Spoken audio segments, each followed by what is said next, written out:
Assalamualaikum warahmatullahi wabarakatuh. Salam sejahtera bagi kita semua. Semoga selalu dalam keadaan sehat walafiat. Perkenalkan, nama saya Nur Ariandani, SABMM, selaku dosen tetap Prodi Manajemen Fakultas Ekonomi Universitas Sulawesi Barat. Video ini saya buat untuk memenuhi persyaratan sertifikasi dosen gelombang 1 tahun 2026. Dalam unjuk kerja Tridharma Perguruan Tinggi dalam bidang pengajaran. Pada kesempatan ini, saya akan memaparkan mata kuliah yang saya ampu, yaitu Manajemen Keuangan dengan kode mata kuliah FEK 033320 dengan bobot 3 SKS. Pada mata kuliah ini memiliki capaian pembelajaran lulusan diantaranya CPL pertama, CPL kedua, CPL ketiga, CPL keempat, dan CPL kelima. CPL tersebut diturunkan dalam capaian pembelajaran mata kuliah diantaranya CPMK pertama, di mana mahasiswa mampu mengetahui tujuan manajemen keuangan dan penggunaan manajemen keuangan dalam mengambil keputusan. CPMK kedua, mahasiswa mampu untuk menyusun laporan keuangan. CPMK ketiga, mahasiswa mampu mengetahui teori-teori dan konsep dasar manajemen keuangan dalam menganalisis laporan keuangan. CPMK keempat, mahasiswa mengevaluasi alat dan teknik manajemen dalam memaksimalkan nilai perusahaan. 3 komponen utama dalam pembelajaran mata kuliah ini diantaranya delivery, interaction, dan assessment. Untuk delivery, saya memberikan materi serta RPS yang dapat diunduh di classroom oleh mahasiswa, serta presentasi interaktif secara tatap muka untuk mendukung pemahaman mahasiswa. Materi yang saya sampaikan didukung oleh pembelajaran lainnya, yaitu media presentasi interaktif, Google Classroom, dan media pembelajaran lainnya. Pada aspek interaction, melibatkan 2 komunikasi oleh mahasiswa dan dosen berupa diskusi, tanya jawab, dan kolaborasi. Dalam pembelajaran ini menggunakan metode case study yang dipadukan dengan ceramah, interaktif, tanya jawab, kolaborasi, serta pembelajaran kooperatif sesuai dengan karakteristik setiap pertemuan dalam mata kuliah ini. Aspek assessment, saya menggunakan komponen penilaian diantaranya partisipasi dan kuis, yang kedua tugas individu, yang ketiga tugas kelompok, yang keempat ujian tengah semester, yang kelima ujian akhir semester, yang diakumulasikan sebanyak 100%. Buku referensi utama yang digunakan dalam mata kuliah ini adalah buku Brigham dengan judul Financial Management, Teori dan Praktis, dan beberapa buku ahli manajemen keuangan lainnya yang memiliki kebaharuan dalam mendukung pengetahuan dan ilmu teknologi saat ini. Baik, berikut adalah video proses pembelajaran pada mata kuliah manajemen keuangan dengan topik laporan keuangan dan jenis-jenis laporan keuangan pada pertemuan kedua, dan mari kita simak bersama. Assalamualaikum Adek. Gimana kabarnya hari ini? Baik, Bu. Sehat ya? Ya, Bu. Oke, izin Ibu mulai perkuliahan hari ini ya? Ya, Bu. Oke, Assalamualaikum warahmatullahi wabarakatuh. Waalaikumsalam warahmatullahi wabarakatuh. Selamat pagi. Pagi, Bu. Mana semangat hari ini? Semangat. Oke, semangat pagi ya tentunya. Oke, untuk hari ini kita akan memulai perkuliahan untuk mata kuliah Manajemen keuangan. Oke. Tapi alangkah baiknya sebelum kita mulai, kita berdoa menurut agama dan kepercayaan kita masing-masing. Untuk itu berdoa dimulai. Berdoa selesai. Oke, Adek. Sebelum kita masuki perkuliahan, saya mau tanya dulu, hadir semua nggak? Hadir, Bu. Hadir ya. Oke. Kita cek di siakat ya. Saya buka siakat dulu ya, Adek. Ya, Bu. Tolong HP-nya dilihat untuk melakukan absensi siakat. Sebelumnya kita sudah membahas di pertemuan sebelumnya ya, kita sudah membahas tentang ruang lingkup manajemen keuangan. Nah, untuk hari ini kita itu akan membahas tentang laporan keuangan dan jenis laporan keuangan.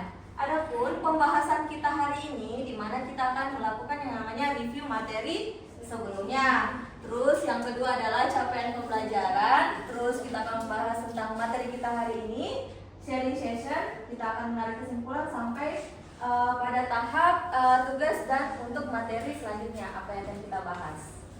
Nah, ada yang masih ingat tidak? Kalau Ibu review pembelajaran kita minggu lalu itu terkait manajemen keuangan atau ruang lingkup manajemen keuangan. Ada yang masih ingat tidak? Apa saja yang kita bahas minggu lalu? Boleh angkat tangan? Ya, silakan Susanti. Ya, terima kasih Bu. Jadi pembelajaran minggu lalu itu membahas terkait bagaimana ruang lingkup manajemen keuangan terkait dengan definisi, kemudian unsur-unsur laporan keuangan, terus jenis-jenisnya, dan faktor-faktor yang mempengaruhi kemudian laporan keuangan dianggap layak. Nah, untuk hari ini yang akan kita bahas itu adalah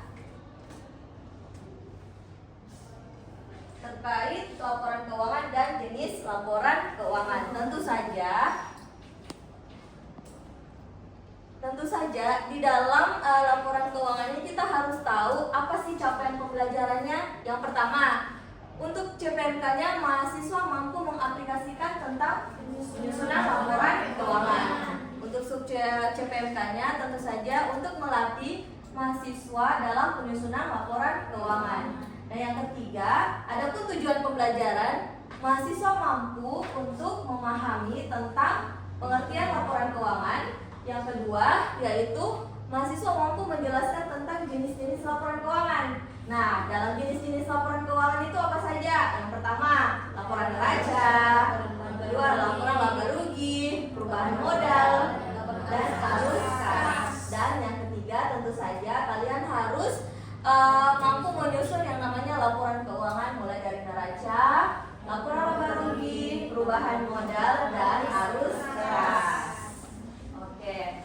Nah, selanjutnya kita akan membahas beberapa subpokok itu adalah pengertian laporan keuangan. Yang kedua adalah pengertian jenis-jenis laporan keuangan, laporan neraca, laba rugi, perubahan modal, dan arus kas. Dan yang terakhir nanti Ibu perlihatkan bagaimana contoh dari laporan keuangan itu. Mungkin kalian pasti menerka-nerka apa sih yang dimaksud ini laporan keuangan, seperti apa sih ini bentuknya. Nah, nanti kita lihat sama-sama.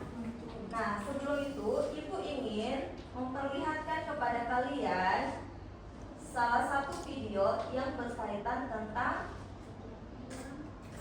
laporan keuangan. Tanpa laporan keuangan, lo gak akan tahu apakah bisnis lo benar-benar untung atau rugi, berapa besar biaya operasional yang sebenarnya, apakah cash flow lo sehat atau lagi bermasalah, dan bagian mana dari bisnis yang perlu diperbaiki. Banyak bisnis kelihatan jalan, bahkan ramai, tapi akhirnya tutup. Kenapa? Karena mereka cuma fokus ke penjualan, tapi gak pernah kontrol harga di belakangnya. Padahal keputusan penting dalam bisnis itu selalu berbasis data. Mau nambah karyawan, lihat keuangan dulu. Mau buka cabang, lihat profit dulu. Mau naikin harga, lihat margin dulu. Semua kembali ke laporan keuangan. Terkait video tentang bagaimana itu laporan keuangan. Jadi seberapa pentingkah itu laporan keuangan? Dan memang itu sangat penting karena harus melihat secara data. Jadi kalian ini ketika mempelajari dari laporan keuangan ini, kalian harus betul-betul memperhatikan karena setiap angka yang termuat memuat di dalam laporan keuangan ini memberikan pengambilan keputusan apa yang akan kalian lakukan di masa akan datang. Dalam hal ini kalau kita lihat di laporan keuangan adalah di Bursa Efek Indonesia. Kita masuk ke pengertian laporan keuangan. Tadi kan kita merujuk pada buku Brigham. Nah, apa yang dikatakan oleh Brigham? Ternyata laporan keuangan itu menggambarkan suatu informasi yang memberikan gambaran tentang mulai dari posisi keuangan, terus kinerja dan arus kas dalam suatu entitas atau perusahaan. Jadi kalau kita berbicara entitas itu adalah gambaran dari perusahaan itu, satu perusahaan. Nah, sedangkan kalau menurut Mamdu Hanafi, laporan keuangan ini bertujuan untuk meringkaskan kegiatan dan hasil dari kegiatan dalam jangka waktu tertentu. Jadi dalam jangka waktu tertentu ini bisa dikatakan dalam jangka waktu berapa tahun kira-kira?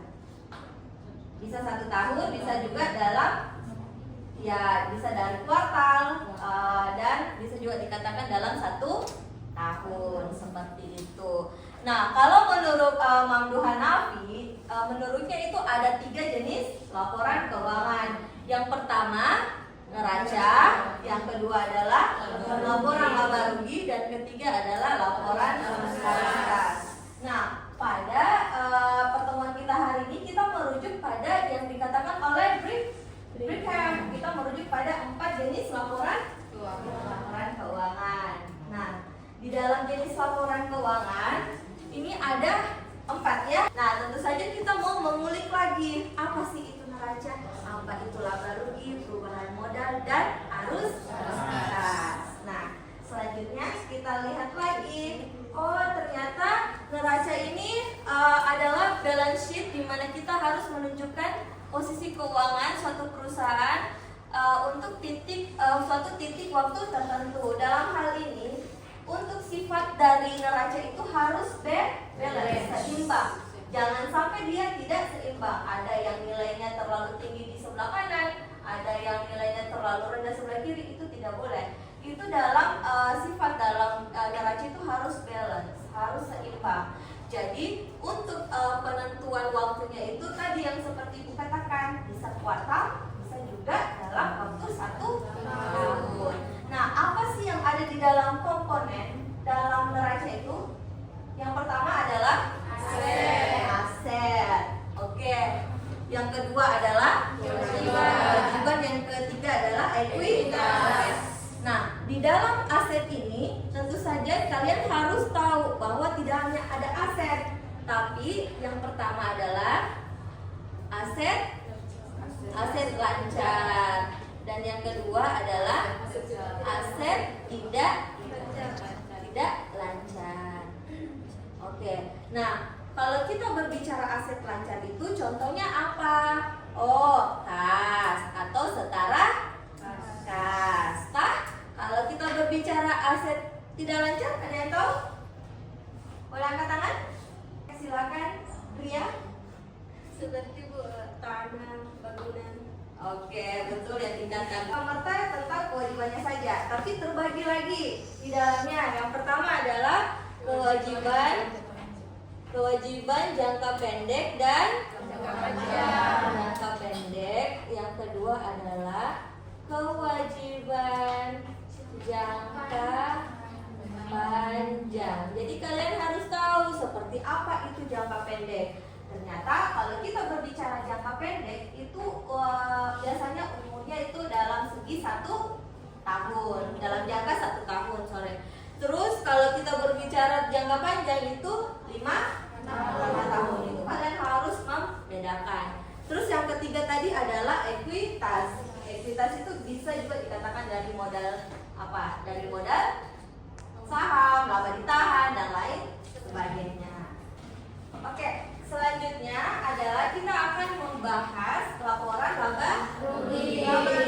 Nah, laporan laba rugi ini adalah salah satu jenis laporan keuangan yang memberikan informasi terkait kinerja keuangan dalam hal mau melihat apakah perusahaan itu laba atau mendapatkan rugi. Nah, di dalam komponen laba rugi itu yang pertama adalah pendapatan, yang kedua adalah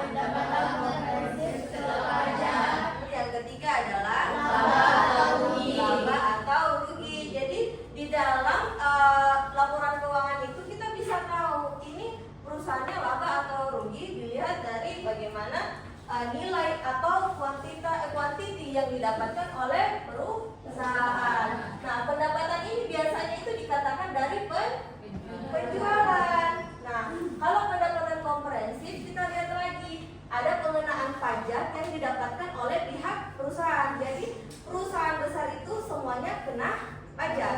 Nah, nanti setelah pajak bisa kita lihat apakah perusahaan itu laba atau rugi. Laba atau rugi. Seperti itu.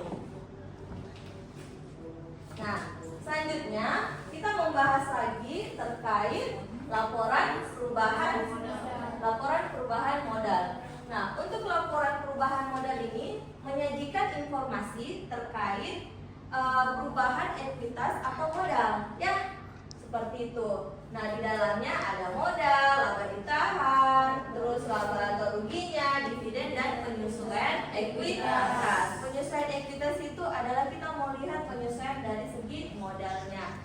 Nah, terakhir selanjutnya kita itu akan membahas terkait ini, apa lagi namanya? Laporan arus kas. Nah, di dalam laporan arus kas itu menyajikan informasi keuangan. Yang pertama itu kita mau melihat arus kas operasi. Yang kedua adalah arus kas investasi. Yang ketiga adalah arus kas pendanaan. Nah, di dalam laporan arus kas ini terbagi atas 3 ya. Yang pertama itu adalah arus kas operasi. Yang kedua arus kas investasi. Dan yang ketiga arus kas pendanaan. Investasi, saya mau tanya dulu, investasi apa yang dimaksud dalam perusahaan ini? Ada yang bisa menjawab? Boleh angkat tangan? Ya. Investasi saham.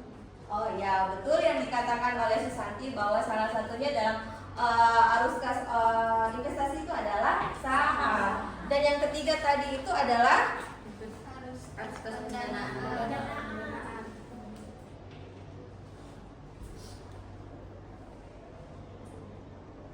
arus kas pendanaan. Nah, arus kas pendanaan ini maksudnya seperti apa? Boleh angkat tangan? Ya, silakan. Aktivitas pendanaan meliputi transaksi-transaksi yang dimana kas diperoleh atau dibayarkan kembali kepada pemilik dana, yaitu investor. Oke, betul yang dikatakan oleh Tia bahwa arus kas pendanaan ini adalah dibayarkan kembali ke pemilik dana atau investor. Dalam hal apa? Biasanya dalam bentuk uang atau maupun dari segi pinjaman yang diberikan kepada perusahaan lain. Nah, selanjutnya yang akan Ibu perlihatkan bagaimana yang namanya contoh laporan keuangan. Nah, contoh laporan keuangan ini kita bisa akses di Bursa Efek Indonesia.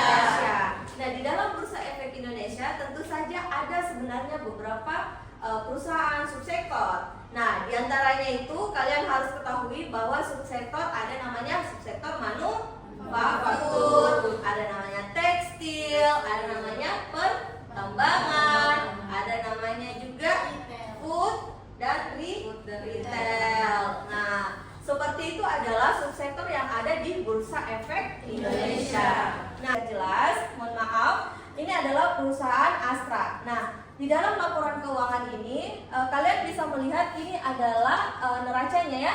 Dimulai dari aset lancar. Terus ini adalah aset tidak lancar. Nah, selanjutnya di dalam laporan keuangan termuat juga yang namanya liabilitas jangka pendek dan liabilitas jangka panjang. Liabilitas itu mungkin kalian baru dengar ya. Liabilitas itu sama sebenarnya yang namanya kewajiban. Jadi jangan sampai kalian bingung apa sih itu liabilitas. Jadi kalian tahu ya, liabilitas itu sama namanya dengan kewajiban. Ini adalah liabilitas jangka pendek, liabilitas jangka panjang, dan ada juga yang namanya ekuitas. Ada laporan laba rugi, ini adalah bentuk dari laporan perubahan modal. Jadi mungkin ada yang tidak tahu seperti apa sih itu bentuknya itu laporan keuangan. Kan tadi kalian cuma tahu, oh ini neraca, ini namanya laporan laba rugi. Tapi ini adalah bentukan di dalam laporan keuangan perusahaan. Nah, seperti ini adalah bentuk dari laporan perubahan modal. Nah, sedangkan ini adalah ini adalah arus kas. Tadi ada 3 kan arus kasnya, yaitu operasi, pendanaan, dan investasi. Nah, di dalam laporan perusahaan itu kalian harus memperhatikan bahwa ada pembanding tahunnya, ada dua tahun yang termuat. Nah, perhatikan ini contohnya adalah 2022 dan 2023. Dan perhatikan, kalian harus memperhatikan di bagian sini. Di sini itu biasanya dikatakan ini dalam apa? Ini dinyatakan dalam rupiah kah, dalam jutaan kah? Itu termuat di dalam laporan keuangan. Jadi memperhatikan karena ini kan cuma 6 angka. Nah, kalian juga harus memperhatikan di sini. Oh, ternyata di sini maksudnya adalah jutaan. Untuk mendownload atau mengakses dari Bursa Efek Indonesia. Download laporan keuangan dan tahunan di BEI, ini dia caranya. Pertama, kamu masuk ke address www.idx.co.id. Lalu kita pilih perusahaan tercatat dan kita masuk ke opsi laporan keuangan dan tahunan. Nah, ini dia template-nya laporan keuangan dan tahunan. Kita akan coba mencari laporan keuangan dan tahunan Bank BCA. Kita masukkan dulu kode perusahaannya, BBCA. Lanjut kita pilih jenis laporannya. Nah, sekarang kita cari laporan tahunan dari Bank BCA. Oke, jenis efeknya kita akan pilih saham. Lalu tahunnya kita akan coba di 2024. Tadi kalian sudah melihat kan videonya terkait untuk mengakses atau mendownload dari laporan keuangan perusahaan di Bursa Efek Indonesia. Jadi kalian semua sudah mengerti ya? Ya. Oke, jadi saya harap nanti ke depannya kalau kalian mengakses tidak ada lagi yang terbata-bata tidak tahu ya bagaimana caranya untuk mengakses yang namanya laporan keuangan perusahaan. Nah, selanjutnya Ibu mau memberikan sedikit pemahaman atau pertanyaan kepada kalian. Nah, tadi untuk laporan keuangan, di dalam laporan keuangan itu kan ada 4. Nah, di dalam laporan neraca itu termuat apa saja tadi? Ada yang bisa sebutkan? Angkat tangannya. Ya, silakan. Ada aset, kewajiban, dan ekuitas. Oke, betul yang dikatakan Wahira ya. Yang dikatakan terkait dari komponen laporan neraca. Nah, selanjutnya kalau kita berbicara tentang laporan arus kas itu termuat atas berapa? Ada berapa tadi? Boleh angkat tangan dari sisi sebelah kanan saya? Angkat tangan? Saya Bu. Oke, silakan. Ya.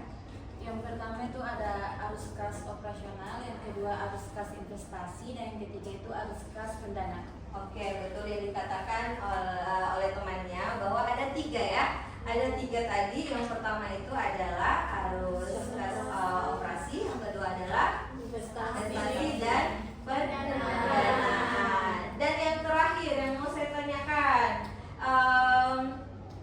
kalau kita berbicara laporan keuangan, alangkah baiknya itu kita mengakses laporan keuangannya di mana? Di IDX. Oke, terakhir kita akan membahas terkait kesimpulan dari pembelajaran kita hari ini. Nah, laporan keuangan itu merupakan penyajian informasi terkait keuangan yang menggambarkan posisi dan kinerja keuangan. Nah, di dalam laporan keuangan itu termuat atas 4, yaitu laporan neraca, laporan laba rugi, laporan arus kas. Dan tentu saja dari keempat jenis laporan keuangan ini kita membutuhkan yang namanya laporan keuangan dalam hal untuk dapat melakukan pengambilan keputusan. Kenapa keempat ini diperlukan? Karena keempat ini adalah yang menjadi fundamental dari sebuah perusahaan. Jadi apa sih yang akan diputuskan oleh perusahaan di periode akan datang? Inilah yang diperlukan di dalam laporan keuangan. Jadi seumpama kalau terlihat laba, mungkin saja akan melakukan namanya ekspansi.